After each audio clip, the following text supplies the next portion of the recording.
بسم اللہ الرحمن الرحیم۔ السلام علیکم بچوں، آج جو ہم سبق پڑھنے جا رہے ہیں اس کا عنوان ہے سگریٹ نوشی کی تباہ کاریاں۔ ہاں بچوں، یہ ہماری کتاب کا 11واں سبق ہے، تو یہ آپ خود پڑھنا اچھے سے۔ تو میں آپ کو اس کا تھوڑا سا یہ خلاصہ بتانے جا رہی ہوں، جیسا کہ ہم آج آدھا ہی پڑھیں گے، انشاءاللہ آدھا اگلی ویڈیو میں آپ کو میں سناؤں گی۔ تو چلو شروع کرتے ہیں۔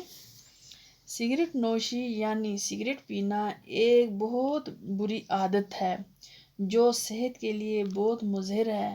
اس کو بین الاقوامی سطح پر انجوریس ٹو ہیلتھ قرار دیا گیا ہے، اور یہ جملہ ہر سگریٹ کے پیکٹ پر لکھا ہوتا ہے۔ آج سگریٹ پیکٹ پر لکھا ہوتا ہے کہ سگریٹ سے کینسر ہوتا ہے۔ عوامی جگہوں پر سگریٹ نوشی پر پابندی لگائی گئی ہے، کیونکہ یہ نہ صرف نشہ آور شخص کے لیے مضر ہے بلکہ آس پاس کے لوگوں اور ماحول پر بھی برا اثر ڈالتی ہے۔ اس کا شمار فضول خرچی میں ہوتا ہے، کیونکہ اس خطرناک چیز سے کوئی فائدہ نہیں ہوتا اور فضول خرچی کرنے والا شیطان کا بھائی ہوتا ہے۔ دنیا کے تمام مذاہب میں نشے کی ممانعت ہے۔ سگریٹ نوشی صحت کو بیکار کر دینے کے ساتھ ساتھ بہت سی بیماریوں کو بھی جنم دیتی ہے۔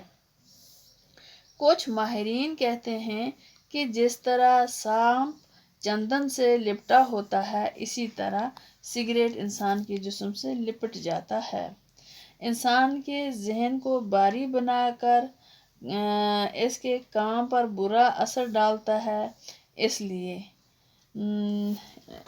لیے حقے کو بعض علماء نے مکروہ اور کچھ نے حرام بھی قرار دیا ہے۔ سائنس کے مطابق سگریٹ پینے والے لوگ اکثر دل کی بیماریوں میں مبتلا ہوتے ہیں۔ نشہ نہ کرنے والوں کے مقابلے میں نشہ کرنے والے لوگ 10 گنا زیادہ بیماریوں میں مبتلا ہو جاتے ہیں۔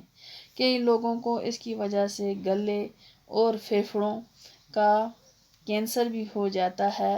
تمباکو میں نکوٹین ایک خاص جز ہے۔ نکوٹین میں زہریلے اثرات پائے جاتے ہیں جس سے کینسر ہونے کا اندیشہ ہوتا ہے۔ سگریٹ کے دھوئیں سے ماحول پر بھی برا اثر پڑتا ہے، جس سے سگریٹ نہ پینے والا بھی اس کے دھوئیں سے متاثر ہوتا ہے، جس سے یہ نعرہ عام ہو گیا ہے کہ تمہاری تمباکو نوشی میری صحت کے لیے مضر ہے۔ ہاں بچوں، آج یہاں تک پڑھیں گے، انشاءاللہ اگلی ویڈیو میں اس کے آگے پڑھیں گے۔ تب تک کے لیے اللہ حافظ۔